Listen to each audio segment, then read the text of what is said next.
Hey everyone, you're listening to Athletes Beyond the Mind, a sports psychology and mental training podcast.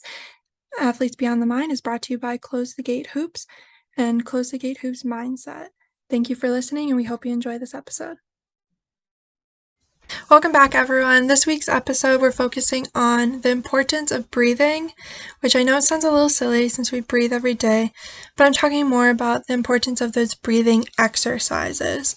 So working on box breathing, where you breathe in for 4, hold for 4, breathe out for 4, hold for 4 again. Straw breathing, where you take that moment and you really just breathe in really precisely. Or practicing other breathing techniques as well.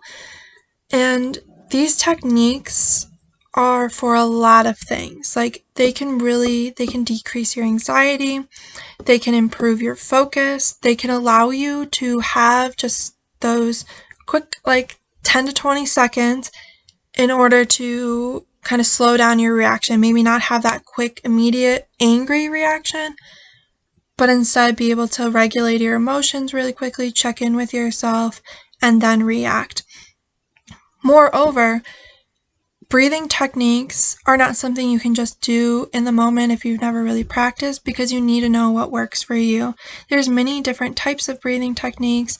Like I said, straw breathing, box breathing. There's lion breathing, which is basically you take in a breath, but when you let it out, you kind of like you roar like lion, but you make your mouth really big and it just releases air really quickly to, again, when you release it that quickly, it gives you that reaction and lets you get out some feelings that are inside. And I could list like 20 more breathing techniques, but it's not just about, okay, I do that breathing technique and that's great. Like I can think about whatever, but I did the box breathing, so now I'm all set. That's not necessarily true. It's about also combining it with your mindset. So as you're doing your box breathing, what are you thinking about? Are you just getting more worked up about what's going on? Is your anxiety increasing? Are you letting your mind wander so you're not really focusing on the breathing? You just have a timer in front of you and that's counting for you. What are you actually doing while you're doing that breathing in order to make that technique worthwhile and in order to improve your mindset? And that's when the practice comes in. You need to, even when you're calm or having a good day, practice that technique so that when you are struggling, when your anxiety increases, when you need to improve that focus, regulate your emotions, again, so many more I can add there, that you've practiced it and that it's just a natural thing and you don't have to think about it too much, so that it actually works the way it's supposed to, so that you can focus on what you need to, you can provide the breathing for what you need to do, things like that. It's all about combining not just the breathing technique that I suggest, but also making it worthwhile and actually working on improving your mindset. For example, let's just go with the box breathing. So it's approximately a 16-second breathing technique. I mean, some people, when I say a 4 count, some people don't actually do it for 4 seconds. That's totally fine. So it's between 10 and 20 seconds. So what are you doing in those 10 to 20 seconds when you're breathing? Are you only focusing on okay, I gotta count to 4 each time?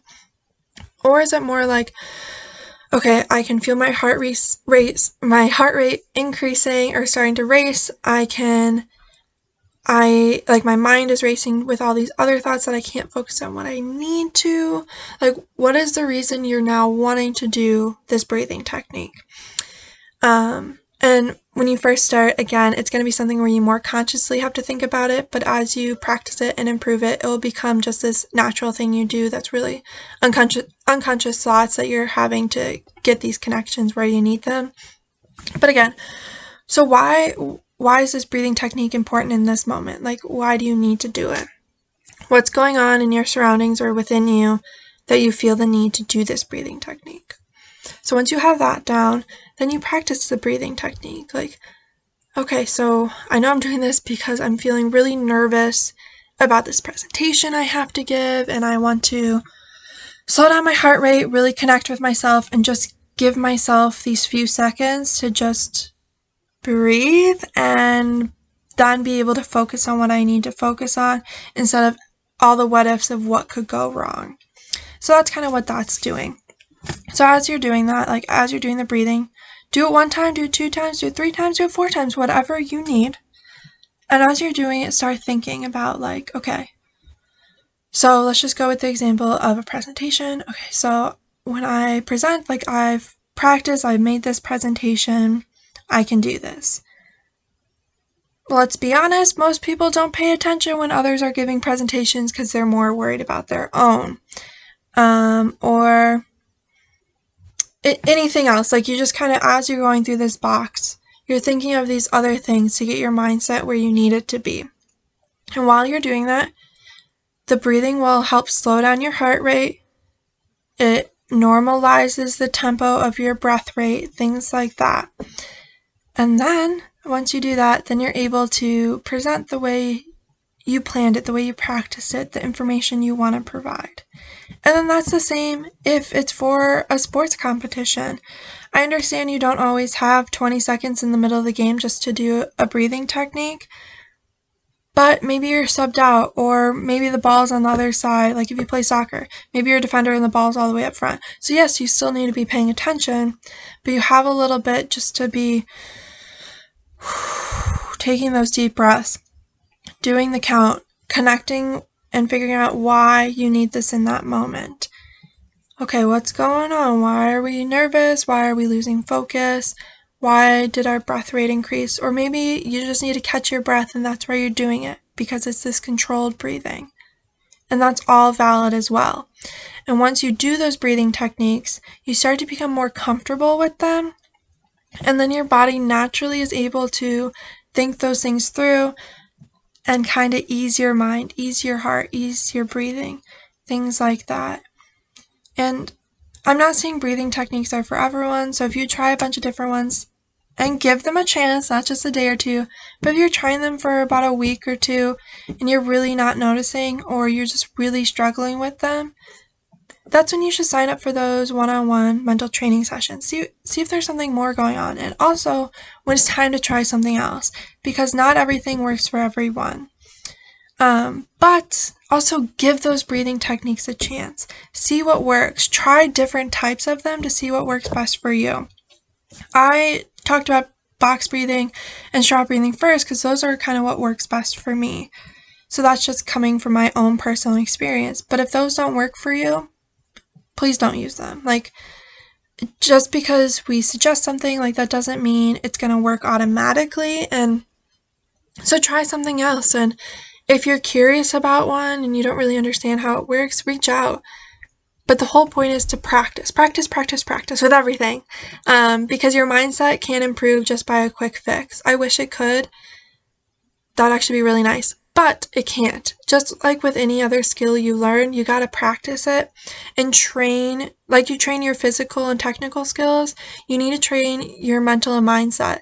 You need to train your mindset to shift, to accept these breathing techniques, to learn that it's okay to ask for help, to learn to take breaks, to work on your verbal communication, your nonverbal, to work on your emotional regulation.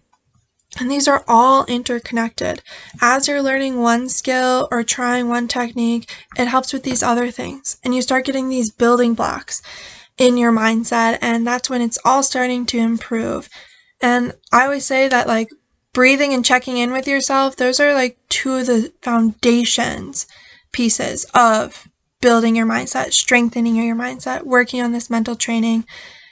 And again, it can be used in any setting in your life. So why not at least try it, see what works, see what doesn't, and start building your mindset so you can start creating yourself to be that well-rounded, awesome person. So this week was all about breathing, the importance of it, and the importance of trying again, trying to practice, and not just expecting it to work in the moment when you've never done it before.